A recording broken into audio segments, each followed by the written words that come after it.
Tirupati rural మండలం తనపల్లి పంచాయతీ పద్మగిరిగొండపై ఉన్న శ్రీ దండాయుధపాణి స్వామి దేవాలయంలో ఆడికృతిక కామెడీ మహోత్సవానికి అన్ని ఏర్పాట్లు పూర్తి చేసినట్లు ఆలయ ప్రధాన అర్చకులు షణ్ముఖస్వామి వెల్లడించారు.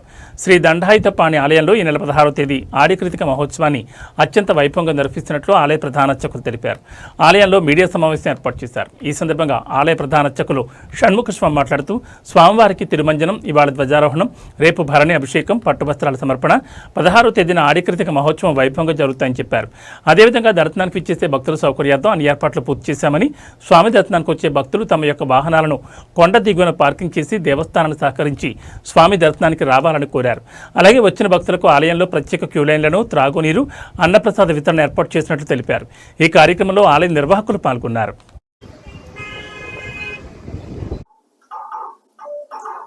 ఓం శ్రీ గురుభ్యో నమః. శ్రీ తనపల్లి పద్మగిరి బాల జ్ఞాన దండాయుధపాణి స్వామి వారి దేవాలయం తిరుపతి సమీపంలో ఆడికృతిక కావడి మహోత్సవం ఆగస్టు 16న జరగనున్నది. కావున ఆ రోజు భక్తాదులందరూ ఇచ్చేసి స్వామివారిని దర్శనం చేసుకోవాల్సిందిగా ప్రార్థన. ఇదే విధంగా ఆడికృతిక కావడి మహోత్సవం తొలితో 13 తిరుమంజన సేవ జరుగుతుంది. తరువాత 14వ తారీఖున ధ్వజారోహణ మహోత్సవం జరుగుతుంది ఉదయం 6 గంటలకి.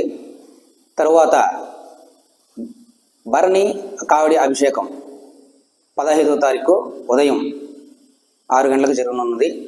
తదనంతరం 16వ తారీఖున ఆడికృతిక కావడి మహోత్సవం ఉదయం 6 గంటల నుంచి సర్వదర్శనం ప్రారంభమవుతుంది. కావున భక్తాదులందరూ విచ్చేసి స్వామివారిని దర్శనం చేసుకోవాల్సిందిగా కోరుచున్నాము. అలాగే ఆ ఆడికృతిక కావడి మహోత్సవం రోజు ట్రాఫిక్ ఇబ్బంది కారణంగా వచ్చే భక్తులు అందరూ కూడా సరే కార్లలో రాకుండా వారు ఇక్కడ దేవాలయం సంబంధించిన ఏ జీపులు వాహనాలు ఉన్నాయో వాటిలో కొండపైకి రావాల్సిందిగా మనవి. కావున ట్రాఫిక్ ఇబ్బందికి లేకుండా ప్రజలందరూ కూడా సరే దేవాలయానికి సహకరించాల్సిందిగా కోరుచున్నాము.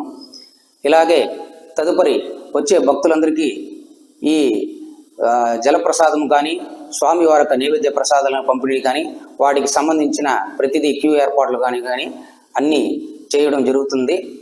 వచ్చే భక్తులు కూడా స్వామివారిని దర్శనం చేసుకున్న స్వామివారి యొక్క కృపా కటాక్షాలు పొందుతూ అదేవిధంగా దేవాలయానికి కూడా సంపూర్ణంగా సహకరించాల్సిందిగా మనం చేసుకుంటున్నాం.